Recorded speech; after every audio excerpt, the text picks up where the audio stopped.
What's going on, ladies and gentlemen and ladies? So I got my good friend. She's like a sister to me, Candace Owens. She's gonna be coming on. We're gonna talk about her book, Blackout, that just got released. It's doing numbers. It's doing numbers, ladies and gentlemen. She said it's almost 100K people that bought that book. So it's doing numbers. I got mine. If you ain't got yours, you sleeping behind the wheel. I got mine's. And she signed mine, but I ain't gonna let y'all see all that because that's me and Can Dog. So, but as soon as she's ready to come in, I'll bring her in. I just want to open up, introduce it, so y'all can come on. We can see how many people we can get on before Candace get here. So don't disappoint me. I really want us to have a really competitive discussion about what's going on in America today. We're gonna talk a little bit about our book at the beginning, but we need to get into this, ladies and gentlemen. We need to get into this. There are some crazy stuff that's going on in America today. Some stuff that you and I have seen that's mind-blowing. I mean, I made a video, and y'all see it after this live stream. The video will be premiered. I think we'll premiere the video of the Pittsburgh Steelers having a young man's name on the back of their helmet. And I can't say, I don't want to say too much stuff because that video has already been demonetized. But and I know they're gonna try to jump on here and demonetize stuff. But that young man was involved in an incident where he's hanging out of the window doing you know what, ended up hitting another black man. They had to take him to the hospital. The police saw his vehicle, the suspect's vehicle, the one that they got the name on the back, saw a vehicle that he was in with holes in the back window. They go to detain the driver. He takes off running. Yeah, he took off running. Ended up having powder residue on his hand and an empty you know what in his pocket. Y'all know what I'm talking about. I gotta speak in code. Having you know what in his pocket. Ended up making a gesture that suggested to the police officer, made the police officer feel his life was compromised. And you know what happens next. But the Pittsburgh Steelers decide they're going to come out and support that jackwagon. And his mama going to come out there and get mad at one of their players. His last name is Villanueva. I forget his first name. He's like I think he's an offensive lineman or something like that. Because he put tape over that fool name and put an actual hero's name on the back of the helmet. And homeboy mama acting a fool. Let's see. Somebody said glitchy. The video is stopping. I want to make sure it look good. Is it good? Is y'all good? Y'all good? It looks good to me.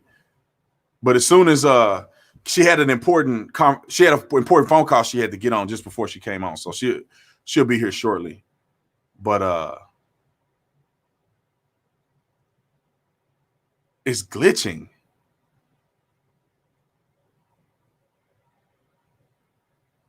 That's super weird. I wonder why. It looks good on my end. Let me close out some of these tabs.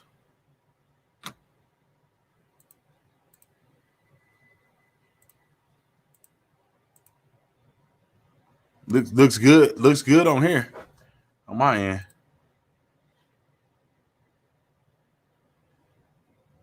Now how y'all look? Like buffering. No, we plugged in a system. So if you seeing it wrong or something happened, refresh your page on your phone. Refresh your page on your phone. It's probably your phone. You probably got an Apple phone. No, I'm just playing. Half of y'all probably got an Apple. Let me see. Everybody good? Everybody good here? Low bandwidth. It's impossible. This computer is got breakneck speed on it. Yeah, it's a problem with YouTube. We contacted the people about it, and I don't know what their problem is. I think they targeted me, but they say that they're not. I have no idea. So I don't know, man. Y'all give a raise of a hand. Should I start it over or should I keep going? Because I don't. It's not glitchy on my end. I think it's just YouTube. think it's just YouTube.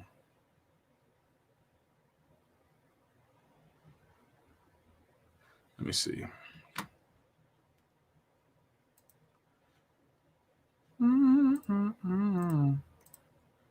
No, maybe I need to do it like this. Y'all let me know if that's a little better, because I took down the quality of video down a notch so that your phone can probably read it a little better. PJ, thanks so much for the super chat. I have an iPhone and I'm good. I think we good. I think we are good. We're just waiting for Candace to finish up her call. I'm sure she'll be done here in a minute. But we're going to talk about the book. The link is in the description section. So if y'all haven't gotten this book yet and you want the book, the link is in the description section. Blackout. This is pretty thick. I don't know about some of y'all haphazard book writers, but this thick. That's a whole bunch of stuff in there. And I told her I was going to read the whole thing. Now, I'm going to keep it 100. And y'all going to get mad at me. Y'all may not follow me no more if I tell you this. Somebody said, when can they get Tatum Life? Tatum Life will be released pretty soon. I'll show you I got a whole supplement line, but it's not going to look like this. This was our sample. It's going to be way more fire than this, but this is just a sample. Tatum Life, we got a whole supplement line. So this is the bounce back after you work out, post workout. My energy, I left it in my bag on the plane. All no glitchy. I think I got it too high. It was recording in 1080p. I got it too high.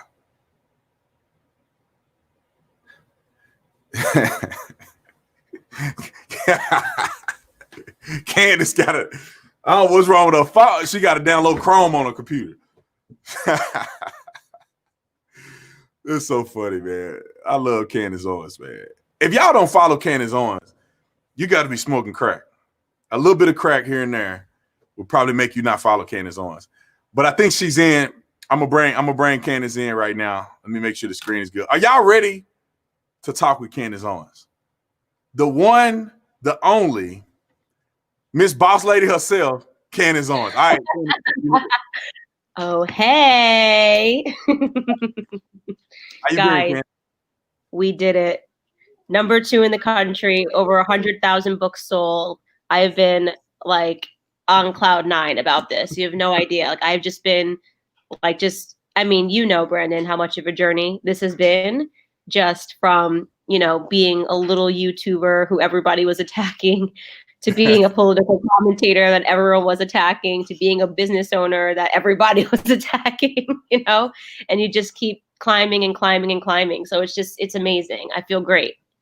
Yeah, and now you married, and they still hating. They got to hate on your husband now. I don't know. I think we know now why Cardi might have been hating on my husband, now that news has broken. Her husband out there smashing and dashing. But I want to start talking about the book. So what inspired you, Candace, to write this book? I mean, it's thick. This thing thick right here. That's gonna take me a while to read that. But what inspired you to write this book? Kind of what's the backstory on that? So the first thing is that it has always been a dream of mine to be a published author since I was a little girl. When I made a time capsule, when I was in school, when I was in middle school, and said, what do you want to be doing in 10 years, 20 years, 30 years? I always put being a published author. For me, coming from a family that didn't have financial backing, we were poor. My mother didn't graduate high school. I grew up in a roach-infested apartment a bedroom that I share with my 2 sisters before my grandfather moved us out of that circumstance, which I talk about in this book. Books were always an escape for me. If you're reading an author, it can instill hope in you, it can instill values in you, and you can feel like through an author's words, they can create a new reality for you. So I've always known the power of books in delivering a message. Then I was realizing that in fighting all of these years, I had sort of allowed the media to create a caricature of me. And I realized that people that I meet were so confused or shocked about the person that I am behind the media caricature. Like they're surprised I have a sense of humor. They're surprised I'm nice. It's just like weird things. And I'm like, what are you talking about? And in many ways, the media has hardened Candace Owens because they want people to feel this way, like I'm an enemy. So I wanted to really write this book to open up about who I am, what I believe in, and why I believe in, as well as answer to a lot of the criticisms that are out there about me, and to give, young Black Americans and Americans in general that hope that books gave me when I was a kid. Yeah, that's awesome. That's awesome. So yeah, y'all already know I got mine. It's signed. I don't know how they get a signed one. I don't know how they're gonna get one, but I got mine. But I think they can get one. Go to CandaceOwens.com and you can buy the little insert if you already bought the book. We made these really beautiful book plates that you can put inside, and I have been signing them all day. So go to CandaceOwens.com if you're looking to get the copy that you already have signed.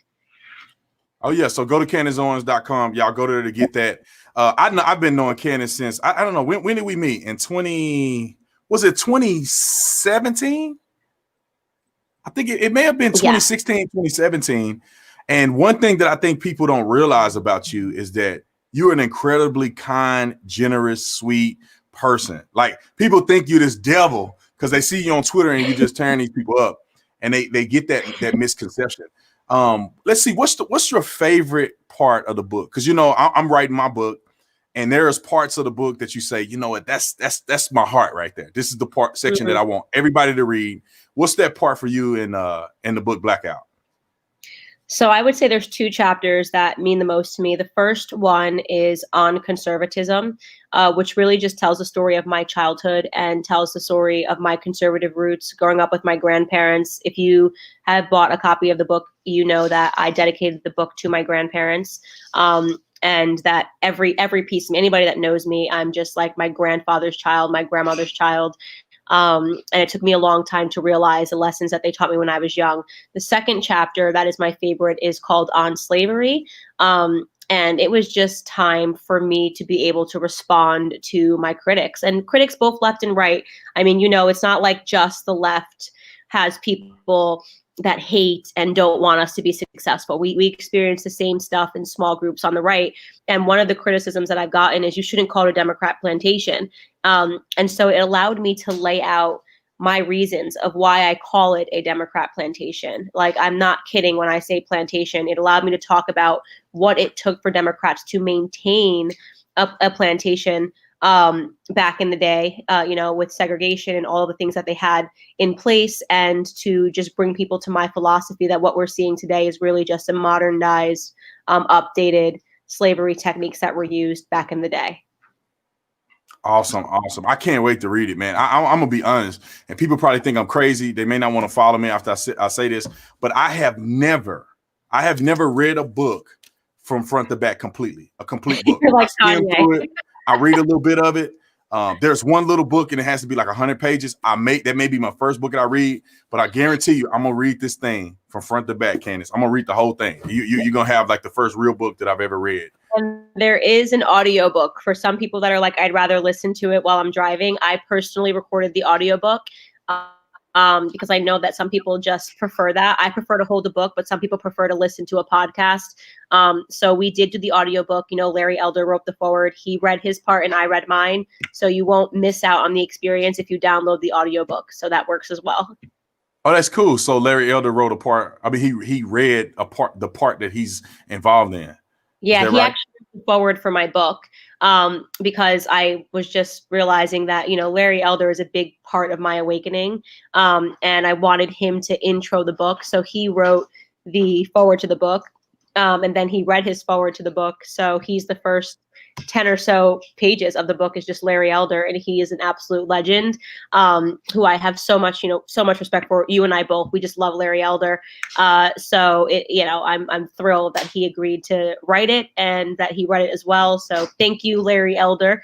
We have a book that has sold 100,000 copies. How cool is that? Everything Larry touches is gold. Like the movie Uncle Tom that he's involved in is a tremendous a tremendous, tremendous movie. So how long did it take you to write this book, Candace? I mean, some people, you have the ghostwriters out there that do a lot of stuff, but I know that you took it upon yourself to say, you know what? No, I want to my love to be in every aspect of this book. I'm not going to let somebody just run away, write my book, and then sell it on eBay. You know what I'm saying? You actually went through, wrote this book. Talk to us about how long it took you to kind of put this together. There's so much I can say here. So it was a fight with Simon & Schuster to get this book done in the way that I wanted to do it. Because I came into it as a first-time author, you have a book agent, you've got a publisher, all of these people, and their job is just to sell books. So they will get somebody to write the whole book, put your face on it, and that's it. That's how they make sales. And I'm sad to say this, but 99% of the people that you follow don't write their own books. They just get ghostwriters, and the ghostwriters write it and they put their face on a book. And I couldn't do it. If there's one thing people know about me, it's I'm really real and I'm really authentic. So in the beginning, they said to me, I said, I don't want a ghostwriter. I want to do this myself. They said, well, we're going to get you a book doctor, as they kept calling it, who was just supposed to help fill in, if I said something, they could expand on it and add some statistics. So I was happy. I handed the manuscript off to the book doctor. They gave me back the manuscript and I read it, and they edited me out of my own book. And the final phase was done, and Simon & Schuster was like, you either accept it as is, or we can pull this whole project and you're going to have to pay all this money back to us. And I prayed on it and went back to them and said, pull the entire project, because I will not put my face on something that I don't believe. And it was the same for every step of the way. It also was for the book cover. They had this horrible cover that was photoshopped, and they had this title picked up. They literally just sent it to me and were like, here's your book. And I was like, I hate that. That's not who I am. I need to put myself into it. So I was a tremendously difficult client, I think, for them to work with, only because I'm a creative first and foremost, and I will not sell something I don't believe in. I don't think you can sell something you don't believe in. I wouldn't have been going this hard, for Blackout. You can't just, do something for a check. You have to really believe it and put your heart into it. So the whole process, then they pulled it. We went back to the beginning. I wrote the last chapter on this book, which I added on culture after George Floyd. So that is how long this process has taken, because there was so much I wanted to add. There was so much I wanted to say. So it took a lot out of me. And, I'm a writer first and foremost. I love to write. And you have to fight, Brandon, in politics to retain who you are, because you're being backstabbed. People lie. People are trying to climb each other's heads. They'll step on your head while you're drowning if they think they have a moment and you're vulnerable. So for me, the most important part of the only reason I think I've survived this long in politics is because I am constantly fighting to retain who Candace Owens is. And I hope that shows in everything that I do. 100%. I love that about you. That's one thing that young people have to realize, is that you have to be yourself. Don't try to be somebody else. Don't try to be something that you're not. Don't let people drag you into being a personality just because it fits a mold that they're comfortable with. You have to be yourself. You have to be authentic. And that's one thing that I'm going through with my book. It's like, no, this book has to be exactly how I want it. I can't put dirt on the table. I can't just have something halfway done. I don't do half-baked. And that's the difference between what we call high performance people like yourself and myself and others who are very successful. You can't just put bull crap out and slap my name on it or slap your name on it and it just be okay. It has to be perfection. And I think that one of the things people really get wrong about you and me, and it's always been so frustrating, is people think that it was handed to us. I don't think they know how hard we work. I don't think they know that we get up at 6 o'clock in the morning, get things going, how much effort it goes into everything that we do. I mean, we are just busting our butts the entire time, making sacrifices every single day. And people think, oh, Brandon got here, he doesn't deserve to be here, I should be there. And the thing is there are no shortcuts. We worked harder than everybody else. You know what I mean? We made more sacrifices than everybody else. And my book shows that. Your success shows that. I mean, Tatum report, YouTube's blowing up. I mean, and I said it from the beginning. I knew you were going to go far because you're an authentic person. You work hard. You don't step on people's heads to try to get to where you're going. And that's the recipe for anyone. Yeah, and that's the biggest thing you said is this: not hating on other people. The one thing about you and I and others that I know that are very successful or that are on the right path is that you don't waste time worrying about other people. Like while they worried about you, you writing the book. You know what I'm saying? You got Yeah. 100,000 sales. About me, I'm writing a book. I don't have time for that. And 100,000 plus people have already gotten this book. How long has it been out? Like it hadn't been out that long, right? 48 2 hours. weeks? 2 Huh? days.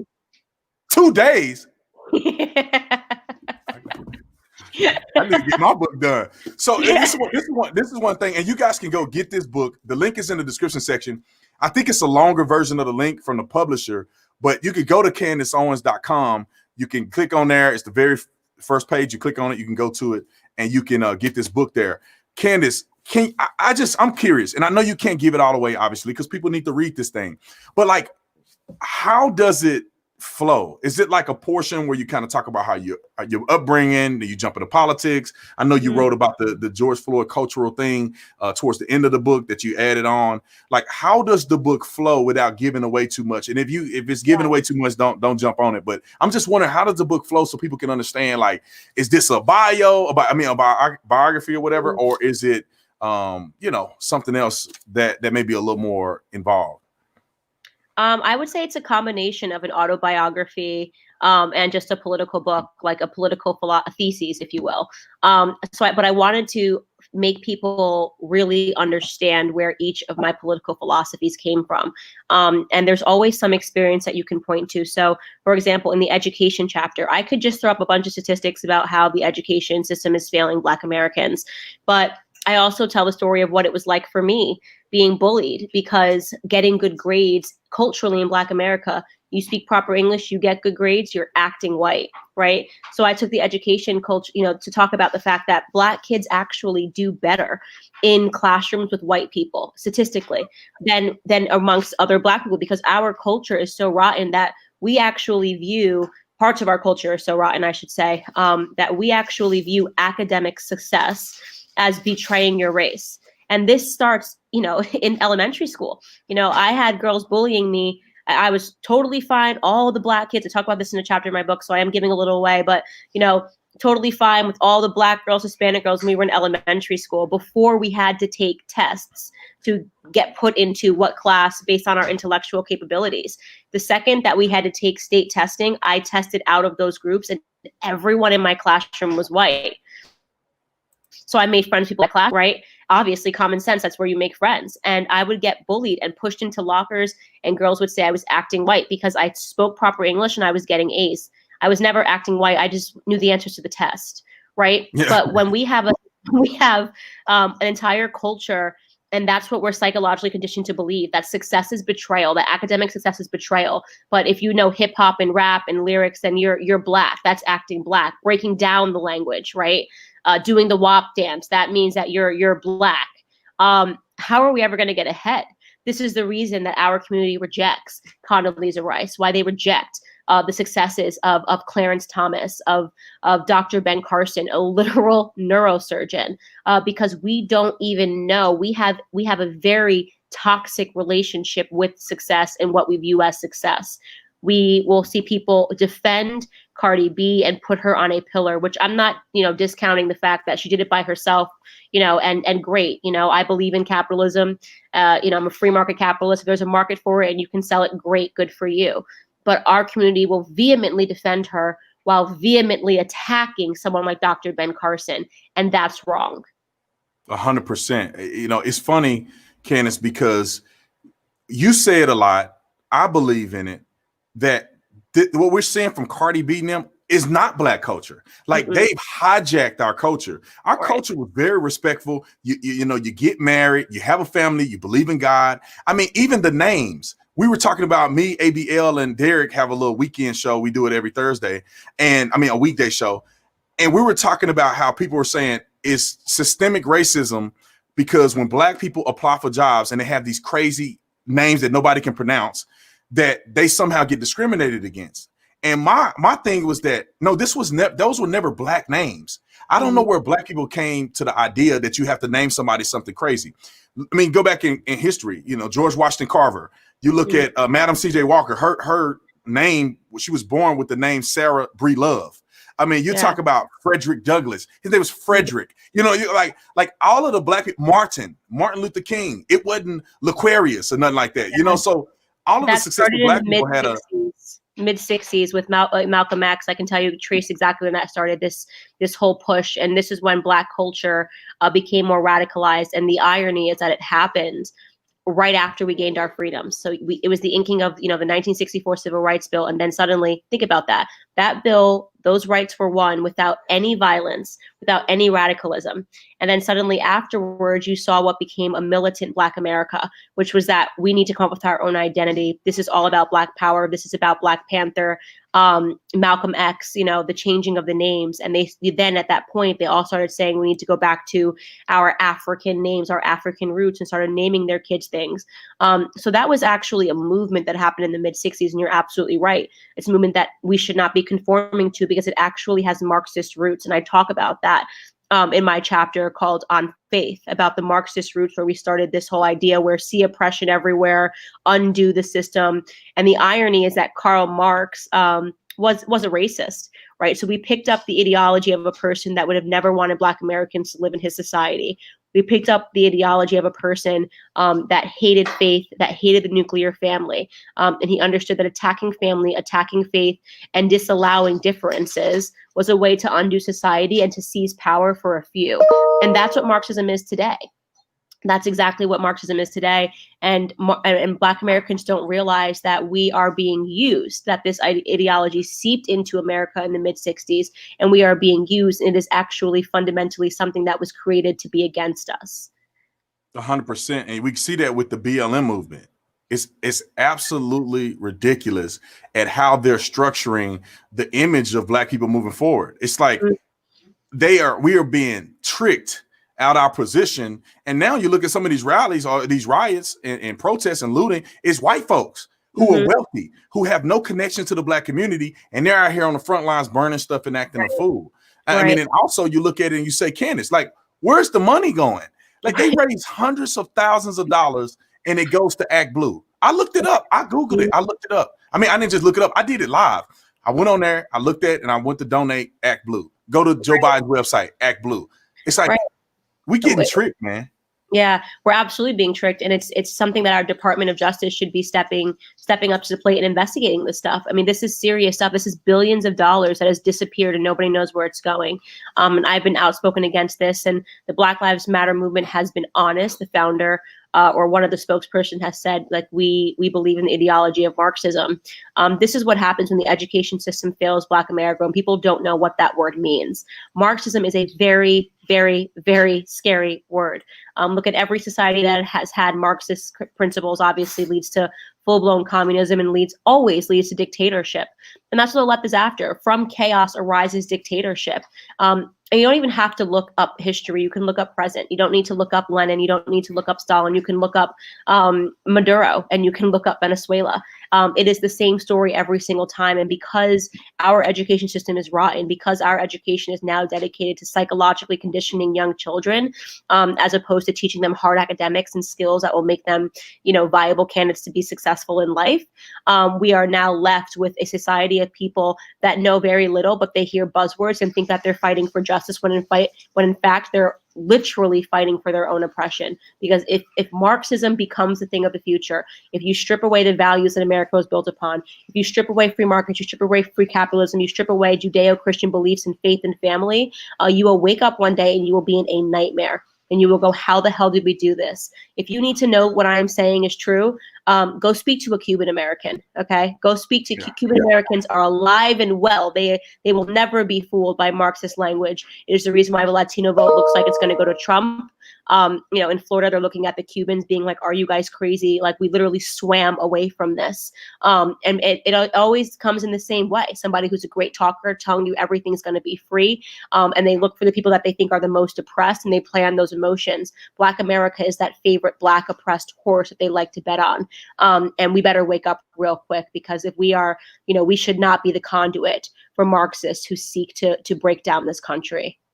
100%. Hey, thank you everybody who's super chatting. Thank you for all the questions to Candace. Y'all make sure y'all go buy the book. We're talking to Candace about the Blackout book. You can go on CandaceOwens.com. The link is in the description section. Go in there and get your book. Be the 1 millionth person to get this book because it's already over 100,000 in 2 days. So I need to work with your marketing team. But Candace, I got something that off subject, and people are asking me this in the comment section. Yeah, let's get some questions.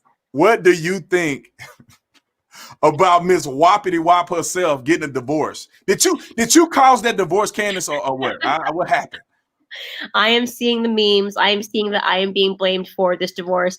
You know what? When she announced the divorce, it made sense to me because her responses to me, she seemed like she was having an emotional spiral. It wasn't normal, using the doll, not wanting to be seen.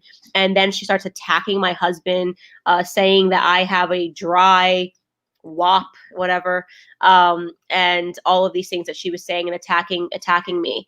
And now I understand in the retrospect that she was coming from a place of tremendous insecurity. And to be honest, I feel sad for her. I feel sad that, she has allowed this cultural DNA to make her believe that she somehow has a good husband on the basis of his skin color, not on the basis of his actions. I know where my husband is, right? So you're attacking him because he's white. And, these are not the things, again, talking back to that rotten fabric of Black America. You want somebody who's a gangster, who's a rapper, who's all of these things that check off boxes for you, but are they treating you okay? And, a similar cultural comparison to that can be someone who did, learn the lesson the hard way and flipped it is Sierra. Sierra has been made fun of a lot because she dates someone who is just a kind Christian man who saved his virginity until they got married, Russell Wilson. But prior to, she was with Future. She had the gangster, the gangster rapper, and he cheated on her. And she had the courage to stand up and walk away from that. And she is now, I think just actually had her second child or third child with him. Beautiful family. And she's happy. And people make fun of her because he's not gangster enough. And I hope that Cardi can transform because, she works very hard. She obviously loves her child very much. But she needs to understand that she's playing part and parcel of a culture that has now, in a very funny, paradoxical way, come back and bit her in the ass. So. Yeah. 100%. I mean, it's kind of, I feel bad for her because, see, I grew up around people like that. They're ignorant, they're not intelligent, but they have talents, right? And in the Black community, and some of the Black community, I say in Black culture, not necessarily community, because this is Black culture. I don't care if people want to say it's not or whatever, but in Black culture, if you are making money and you're a rapper, you're an athlete or whatever, you don't have to be that smart for people to admire you and to think that the world of you.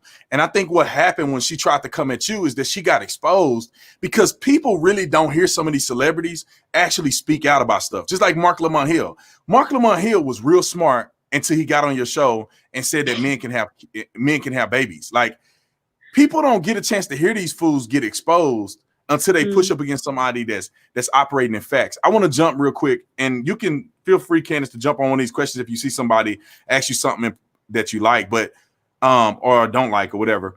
But Andrew Gillum, this dude, first of all, you broke the story. I want you to tell us about how you broke the story and this joker getting on TV talking about he's bisexual now. It's crazy. Yeah. So yes, I broke the story, even though now the news articles pretend like it just broke by itself. It came from me through a very backwards way. And I will say this, he would have gotten away with the entire incident because in Florida, there's actually a law that if you call 911 because you're having an overdose, it doesn't go through the regular channels. It's considered a medical emergency. So even if you're doing drugs, like drugs were obviously present in the room, crystal meth and all of these things, the needles were present, and usually you would arrest that person for having drug paraphernalia, but they won't arrest you. It'll be treated as if you call 911 for you're about to give birth. So he got very lucky and then got very unlucky because this police report ended up in my hands in a way that it had to have been given to me by God. I don't know. Maybe God is trying to stop communists from getting positions of power because they loved Andrew Gillum and he definitely would have run for president in the future. And, I decided to release the report. I did not pursue getting the pictures or release the pictures because, I knew that the internet would and that other people would. But this is an interesting strategy that his PR team has worked on. rather than him owning that what he did was wrong and irresponsible, at no point did people attack him for his sexuality. That wasn't the issue. The issue is not whether or not Andrew Gillum loves men, loves women, or loves both. The issue is that this man ran as a candidate, got within something like 40,000 votes, maybe even less, of beating Ron DeSantis in Florida, and did this while attacking Trump and Trump's supporters in Trump's America as being immoral, corrupt, wrong, backwards, racist, all of these things. You stand on a platform of morality. You are cheating on your wife with a gay escort and doing drugs. And he says he checked in for alcohol rehab. I have a very hard time believing that he was not himself on crystal meth that night, because I'll tell you, alcohol doesn't do that. For people that have seen the pictures, I mean, I would imagine a man his size would be able to tolerate his alcohol. So he's still being fundamentally dishonest because he doesn't want to own the fact that he very likely has a drug problem as well. There were so what we were really stumbling upon, like an orgy scene, is what the people that helped me get the police report and all of this stuff let me know. It was really an orgy party Miami scene. He lied. He didn't apologize for his initial response where he said, I was at a wedding and I went up to help a friend. He lied. A wedding on a Wednesday, and your friend, what are you in this gay escort? He's a very openly gay escort, which the only victim in the situation, in my opinion, is the gay escort, because he's been living his life authentically, honestly, and got mixed up in the situation with a politician. And so he is basically trying to say, I'm coming out as bisexual, as a way to distract people from the fact that his sexuality was of no importance when the story broke. It was his immorality and his willingness to look people in the face and run just a few weeks earlier, talking about the immorality of conservatives and the right. That was the story. That remains the story. And that should never be forgotten. 100%. That I saw that fool on that show talking about, I don't identify as gay, but I identify as bisexual. It's like, bruh, you cheat on your wife. Like, forget all that bisexual. You cheated on your wife and you got caught with an escort. You can be bisexual, but you can't be bisexual and married at the same time. You know what I'm saying? Those two things don't, unless you live in another country and you can marry two different people. But bro, you're married. You got a family. You talk about Donald Trump on the television 24 hours about his immorality, and all of these things. Right. And you know this wasn't his first time, Candace, because you don't just one day decide to do meth and get drunk in a hotel room with an escort. Like, bro, you have to be like, done that before. You know the pages that you gotta go through. I don't know if it's Backpage. I don't know where you went to get the guy, but you know how to communicate with this guy. You got to know the hotel. Corinne and I stayed at that hotel the day before. We left the day before he got caught. I wish that I could have seen him coming out of there. I'd have had him on Instagram. But like, it was a bunch of nefarious things going on there. We looked it up. Yeah, and it was supposed to be like solstice. There was some weekend they were having, like, it was a homosexual party weekend. Maybe it was called Winter Solstice. I might be making that up, but it was called Winter something. And that's exactly correct. Like, he was there for that weekend. He was not there for a wedding. And you're exactly right. He had that whole ecosystem in place. And he now is trying to pretend that this is about his sexuality, which nobody cared about. Nobody cares about who he's attracted to. We care about the morality of our candidates in office, especially when they're bashing the morality of our president. My wife said, how do you know? I'm gonna put her comment on the screen. My wife said, how do you know Backpage, Brandon? I love Corinne. Because I arrested people doing stuff on Backpage. That's how I know. But anyway, what did I say? My wife then distracted me.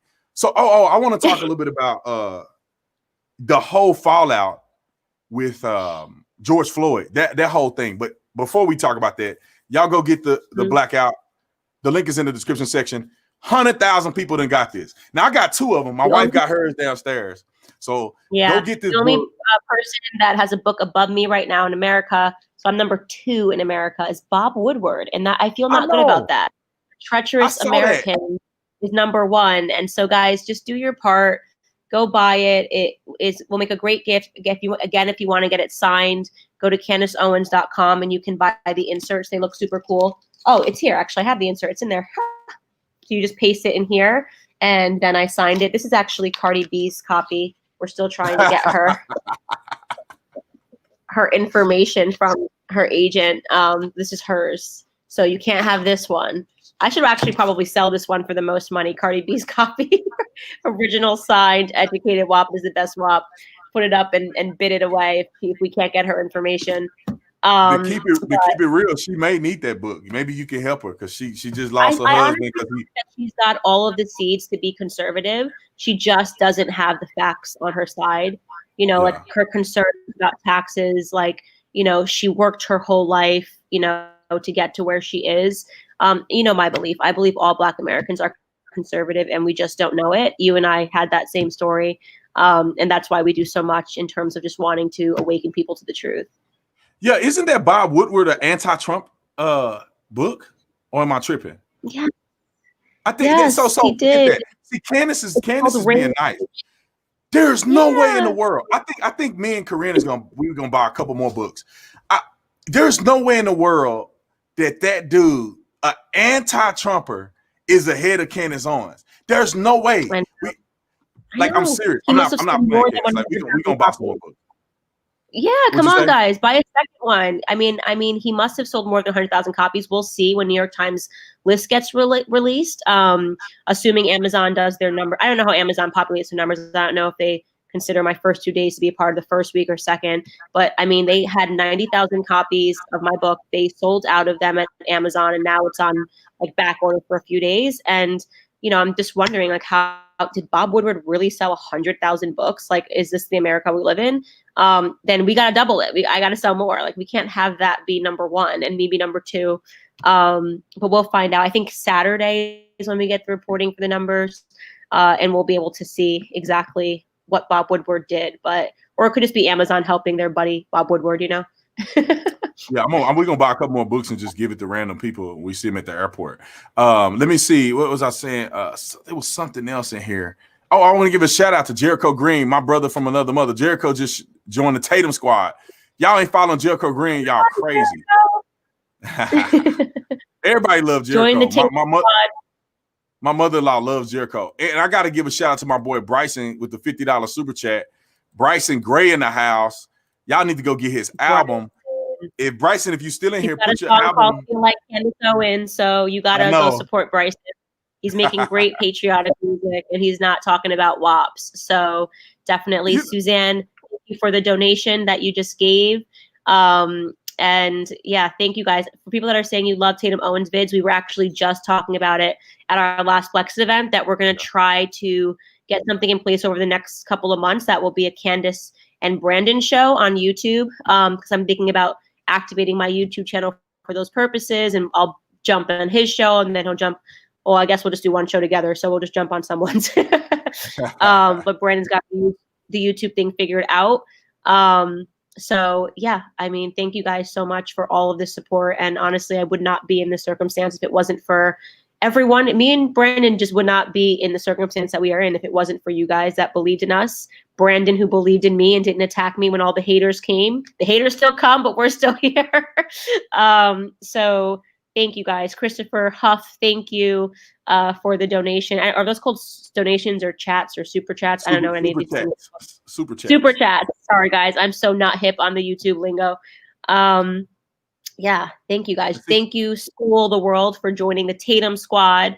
I don't know what the Tatum squad is, but I'm definitely joining it as well.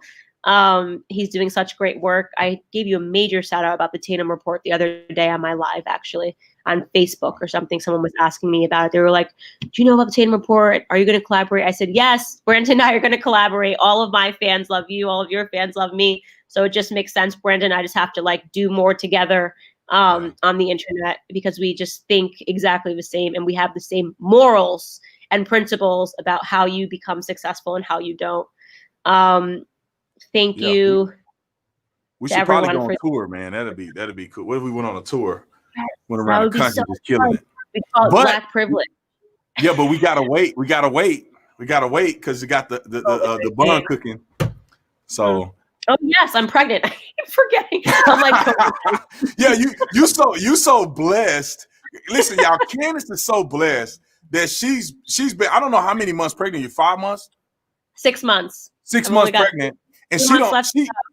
she don't got no symptoms or nothing. So I'll be women out there. Y'all gonna be hating on Candace. She running miles every day. She's killing it. I've been very blessed. Whatever, I don't know what's going on with this baby, but this baby has just given me so much energy. I feel like I'm on ecstasy every day. I'm actually one of my biggest concerns is postpartum depression because I'm so happy right now. I feel like God just put like an ecstasy package in my stomach, like high energy, want to go for a run, want to work, getting up early, going to bed late. I've been up since 6 a.m. I have to go on Laura Ingraham after this. And then I'm worried that, because I know some women suffer once postpartum, they feel like their happiness was taken away. So that's been my biggest concern because I've had not one bad symptom. My only symptom is pure elation and happiness every single day. And I'd never want this symptom to go away. So you know what it is, Candace. You did it the right way. You know what I'm saying? You got married. You got a husband. Y'all, you're successful. You're changing the world. I feel like God wanted to bless you. So I ain't gonna even let you speak the little postpartum thing. I know everybody in here is praying for you, making sure that you're good, healthy, that the baby comes out. Republican. You already revealed the gender, right? No, I have not. You know the gender, but I haven't revealed it. I'm not gonna say it. I almost said it, but I ain't gonna say it. All I can say is we're having a Republican and a Patriot, so that and our child will not be picking his gender. So that's that. 2 genders, and we already know which one of the genders that it is. But guys, do you want to take some 5 questions for the next 5 minutes? Because I have to pop out and then transfer to a different place before I have to go to Laura Ingraham. We'll do questions. Y'all ask questions as much as you can. I think we got it on slow-mo. I'll put the questions on the page. If you super chat them, obviously I'll be able to see them. But y'all just ask a couple questions. We're gonna try to rapid fire. So if you got something to ask, don't ask no long question because we ain't gonna be able to answer that one.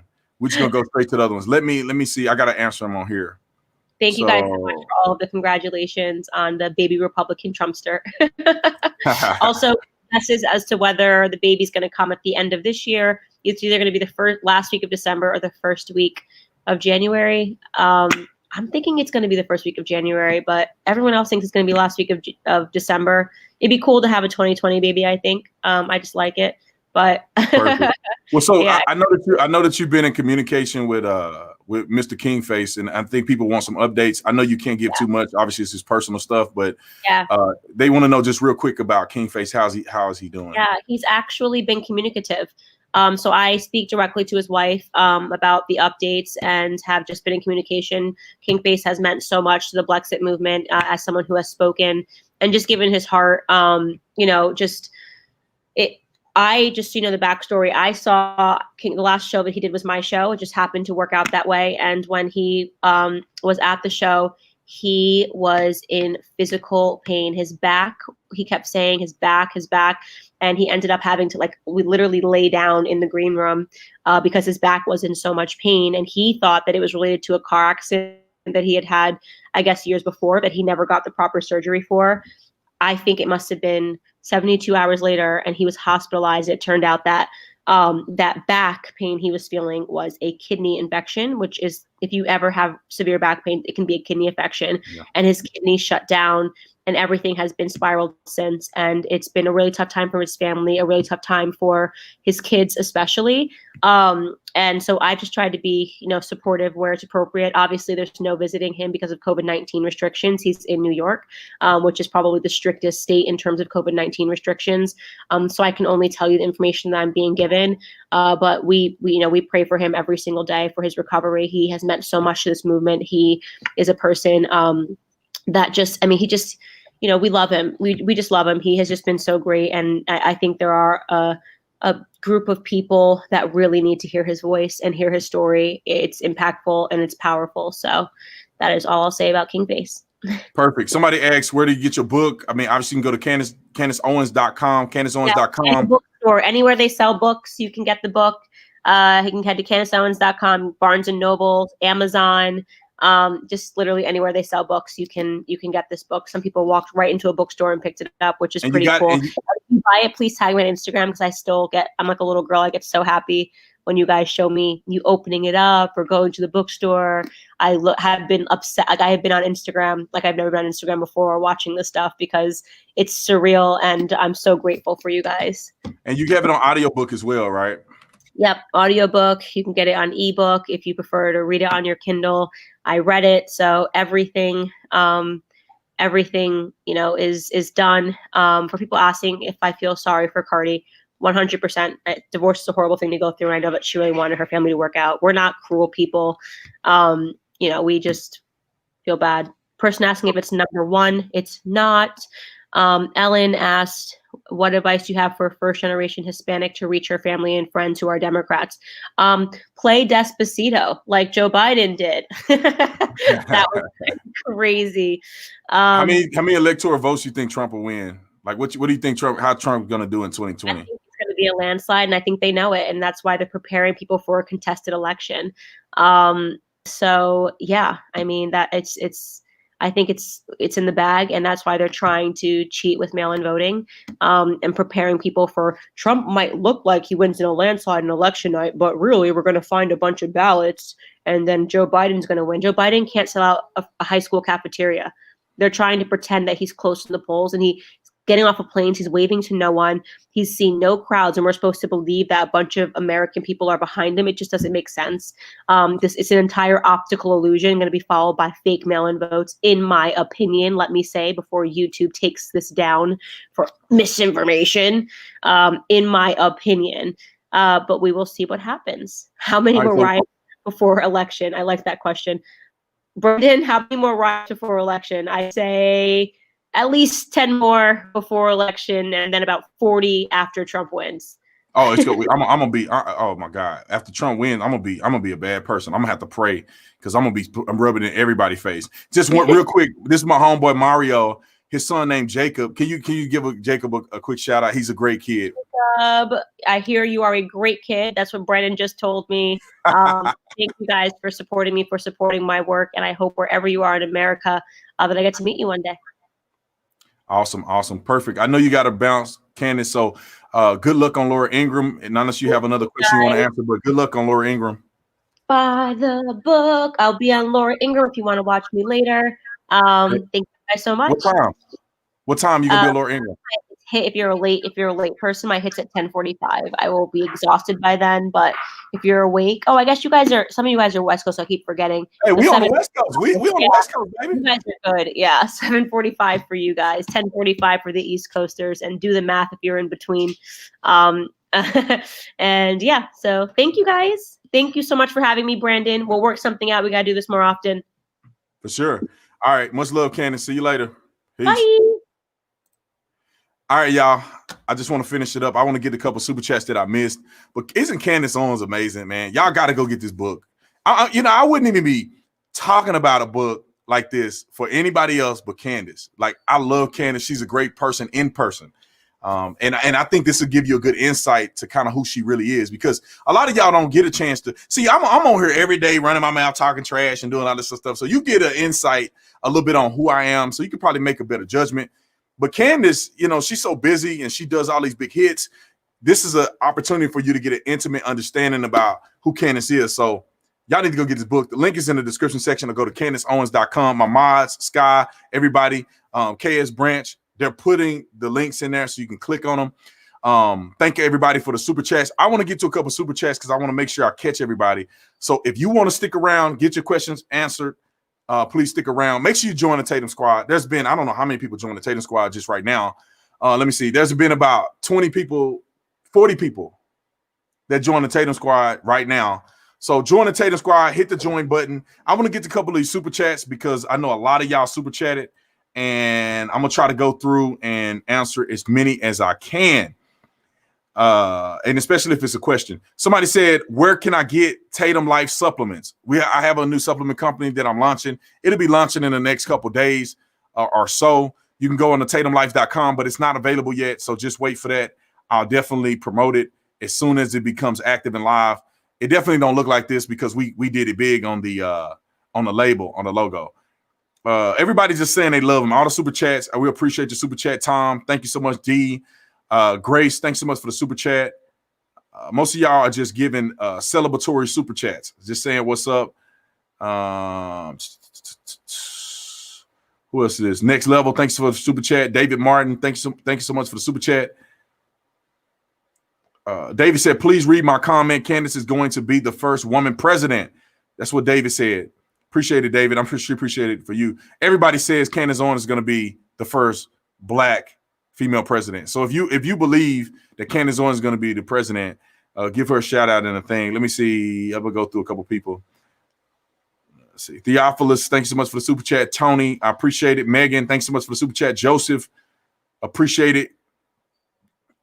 Y'all weren't really asking many questions. You were just giving shout outs, which is cool, man. Thank all y'all for the super chats. Amy, Daniel Young, thanks so much for the super chat. What are your advice to a fellow Black conservative who is in school pursuing a master's degree in higher education administration and is trying to become a university president? University president. I think that if there's a turning point chapter, you may be. I don't know if this turning point has chapters related to the grad school students, but if there's a turning point chapter at your university, you probably want to get involved with Turning Point. I'm just saying the way that you can get your way into running for particular administrative positions, and I'm not saying administrative, but these elected positions. They're not even really elected because Turning Point USA can promote and help you on your campus because it's not elected like a political election. It's a different structure. So if you get with a Turning Point University organization, I mean, they could probably give you tips on how to train for it, things that you need to do to get prepared for it. So if you're a young person and you're trying to get Turning Point, is a great job. But what I will say is just be smart, be yourself, do what's right. That's the easiest I can do. Stay out of trouble. Don't have no kids out of wedlock. Don't be messing with these thotties. Don't be talking to no woman that's doing WAP dances.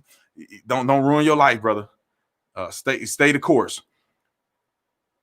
I think we already answered Bree's thing. How does Candace Owens feel about Cardi's divorce?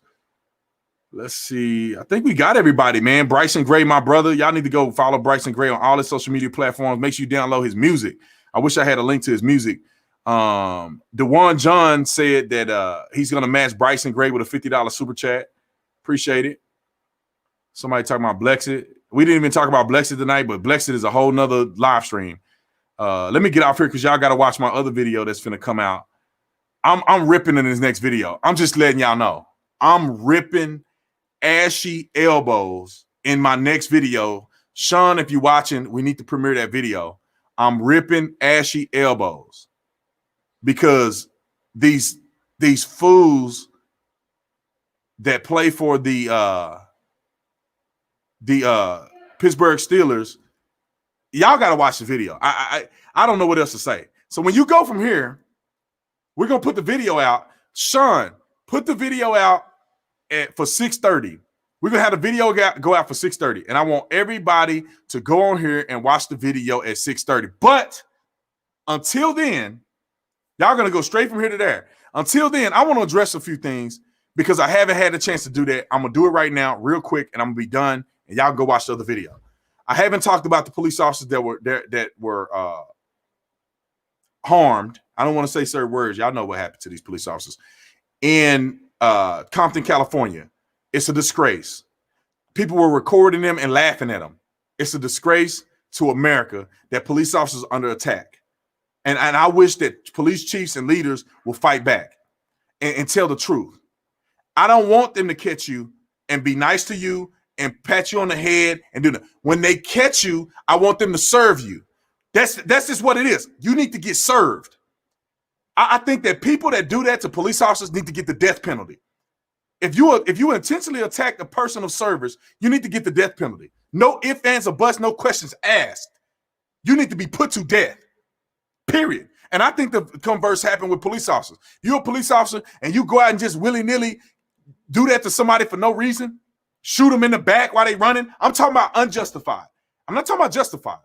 Because there's a lot of justified situations where you smoke a person from, in the back, especially if they're a fleeing felon or they're trying to go harm other people. Anyway, Y'all gonna make.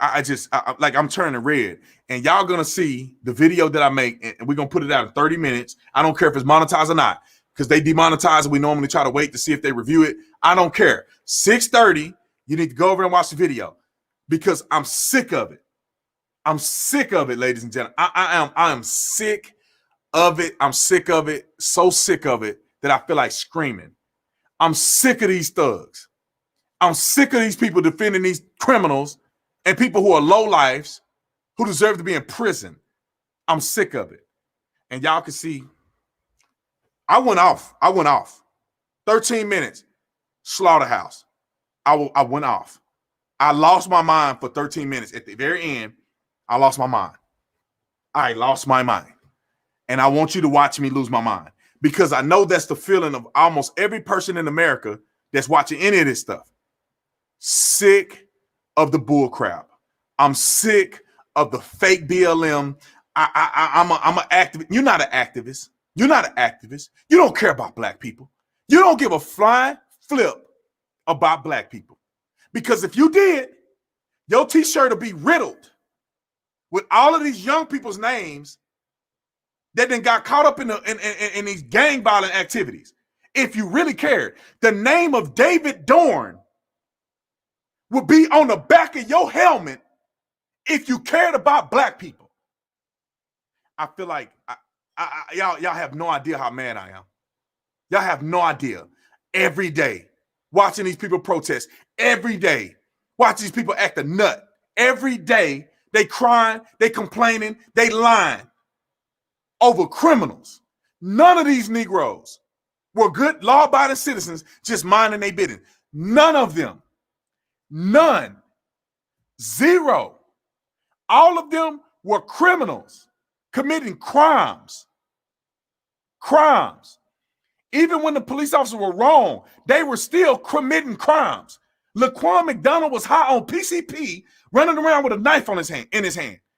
He was wrong. And so was the officer that shot him 12 times. They both was wrong. The dude that got shot in the back, Walter Scott, I think it's Walter Scott, he was wrong. $40,000 behind on child support. $40,000 behind on child support. Then he fought the police officer, and then the cop shot him in the back. That's what you get. And I hope the officer go to prison, and you got what you deserve. I don't know what else to tell you. But the rest of these people, criminals. Michael Brown, thug, criminal. Eric Garner, thug, criminal. Everybody keep talking about what's the dummy that was on the ground, who was a pedophile. What's his name? He was in Baton Rouge. No, Baton Rouge. He's old. He was in front of the store selling illegal cigarettes. He was committing a felony crime called piracy. Nah, what's his name? Somebody got me. Who got me? Who own it? Who own it? Who own it? I can't think of his name. I'll come back to it. Alton Sterling. Who that? Who that? DJ. DJ got me. Alton Sterling. Oh, no, somebody else got me. A whole bunch of people got me. Alton Sterling. Pedophile. Pedophile. He was a sex offender. That's why he wasn't supposed to have a firearm. Then he had a firearm pointed at somebody at the convenience store while he's outside selling illegal CDs, which is a piracy. That's a felony crime. He's selling DVDs, ripping out people and selling DVDs to make a profit. Instead of getting his dirty on a job, he out here selling CDs. Got 5 kids at home. He in the middle of the night selling CDs. And y'all know he ain't just selling CDs. He ain't making no real money selling DVDs at the corner store. Everybody and their mama know what's really going on. He get there, they fight him. They tase him. It don't work. He got a gun in his pocket. They pull a gun on him and say, don't move or we're going to shoot you. He go for the gun in his pocket and get shot. Thug, criminal. Y'all want to go? Jacob Blake. Jacob Blake sexually assaulted a woman. And y'all don't care about the black woman's, her being victimized. Y'all don't care about no black lives. You don't care about black people. You don't care about black people. You don't give a flying flip about black people. Who else you want? Who else y'all want to go? Y'all want to go next? Start naming them. Start naming them. Start naming them. All of them criminals. Dude in DC, running, threw a gun, got shot. That's what you get. That's what you get. You deserve every hollow tip that hits you. You deserve it. I don't know why they paying families. If your kid was unlawfully killed in the commission of committing a crime, you don't get no mother freaking money. You don't get no money.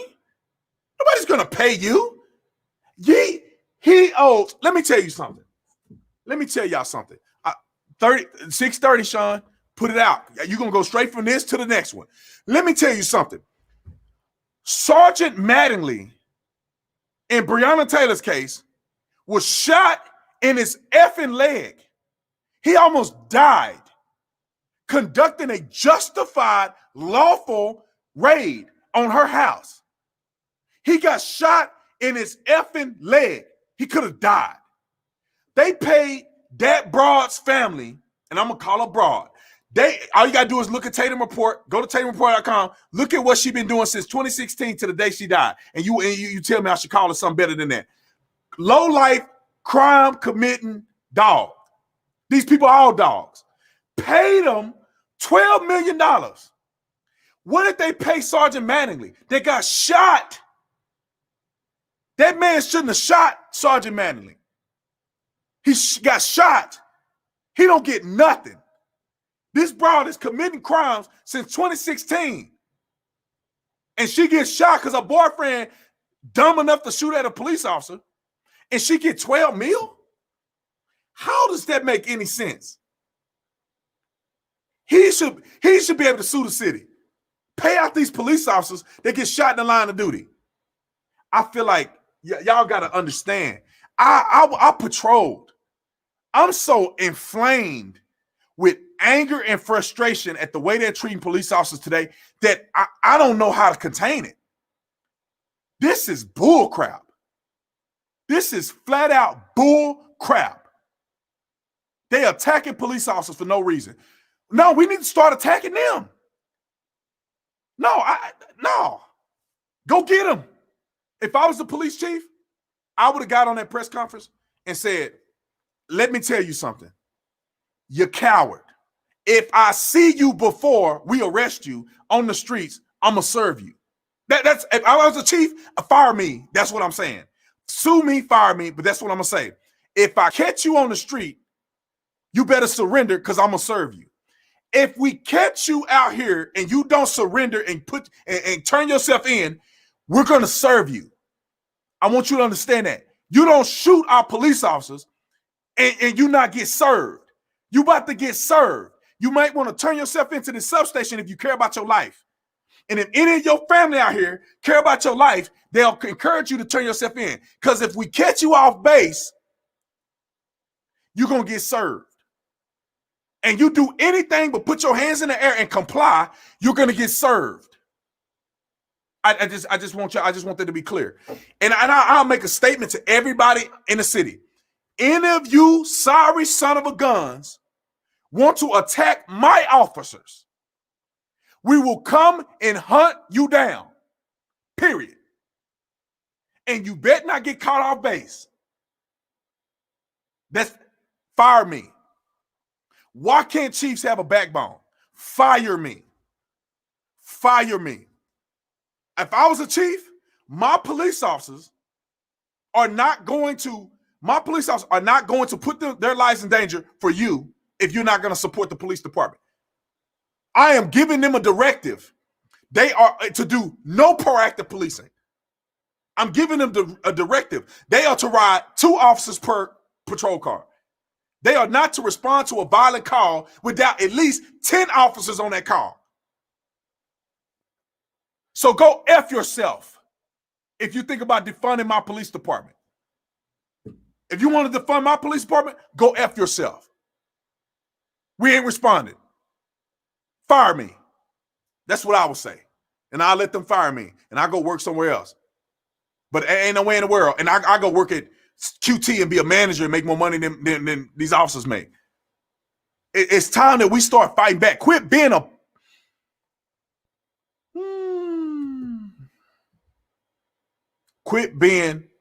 a softie. I'm telling you right now, and I'm not trying to implicate myself on this thing. You bring your over to my house with that BLM stuff. I hope you got your insurance lined up. And I hope you got your wheel in place and all that stuff. Because I'm going to bust if you come on my house with that. I'm busting you.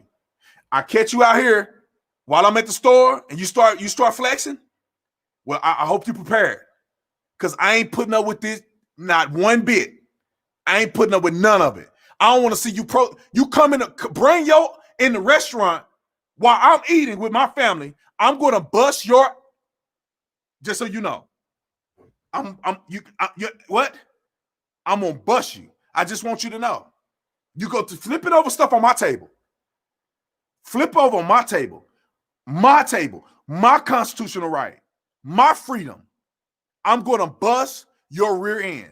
I want you to know that. All you suckers out there, and I'm telling you like it is, I'm going to bust your rear end. You come bring that BLM stuff over around my house. You come on this street, you're going to pay for it. Ain't no running up in my yard on my private property. It ain't none of that running up my street that I pay all these taxes for. You ain't running up this street. You go block traffic if you want to. You're going to become a speed bump. And I lay it down for a minute. Y'all support me. I raise enough money to get some bail money. I lay down in there for a minute. You ain't going to violate my constitutional right. It's not going to happen. The government come out with this vaccine. You got me. I ain't doing no vaccines. Y'all lucky I'm going to wear this mask. I never wear a mask outside. I will never wear a mask in open air. Never. I only will comply because I believe in respecting private business. But the rest of this, go screw yourself. Never. Ever. You'll never make me wear a mask outside. That right there is God's land. Your own business, I don't have to shop there. 2020, when November come and Donald Trump win, I got salad right here. I'm just saying. Don't think you're going to come and do some revolution because Patriots we tired of it. Our president can win and we can celebrate in your face. And if you got a problem with it, I hope you know how to fight. That's all I'm saying. Let me get off here. I'm just telling you, I'm sick of this. I'm sick of people running around with their head down because they can't wear their Trump hat. Because some lunatic, bust it then. Nobody has ever confronted me with my Trump hat on. Nobody's ever confronted. You know why you won't confront me? Because if you get jiggy, you're gonna have to fight on your hands. You ain't finna disrespect me and my wife while we out. I'm just saying, man. I'm just saying. Don't come in no restaurant. I'm gonna fight one of y'all. I'm gonna fight you. We're gonna go blow to blow. You come in a restaurant and you start protesting at my table. We're going blow to blow. I'm just saying. I'm not condoning any violence. I don't condone violence. But I'm just letting y'all know what it is. People don't realize I'm 6'2". I'm 6'2", probably about 240. I gotta slow down on these hamburgers. But I'm 6'2". I ain't no little dude. You're gonna have trouble. And I'm telling you what, everybody needs to stand up for their rights. Everybody. This tacit approval is what's causing problems. Tacit approval. That means you're giving them leeway to get on here and go, BLM, the white man. Screw you. There ain't no Black Lives Matter. Y'all scum.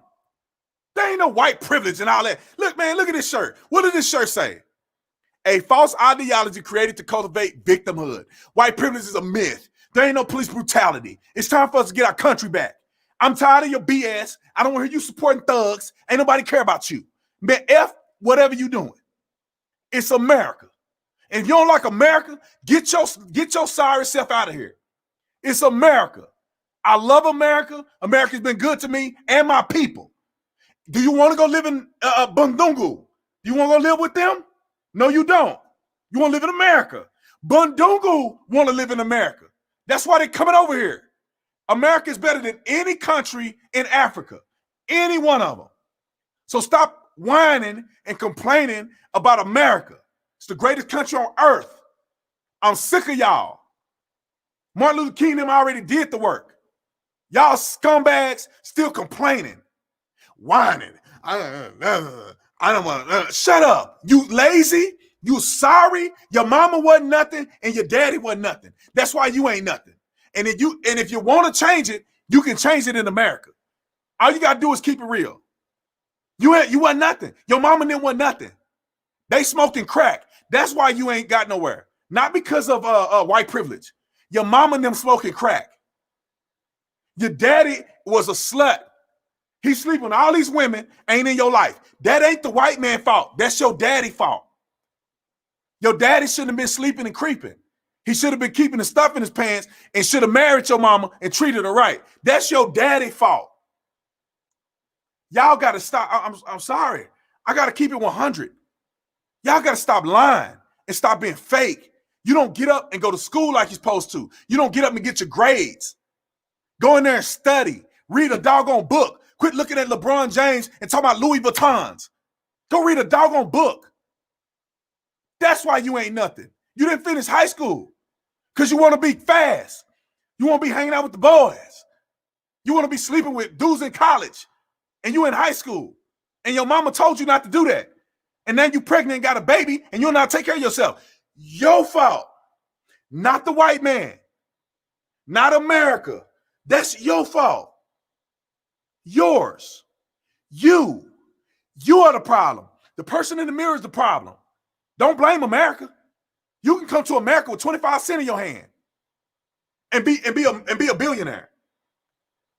But if you don't do what you're supposed to do with the time that's been given to you, then it's your fault.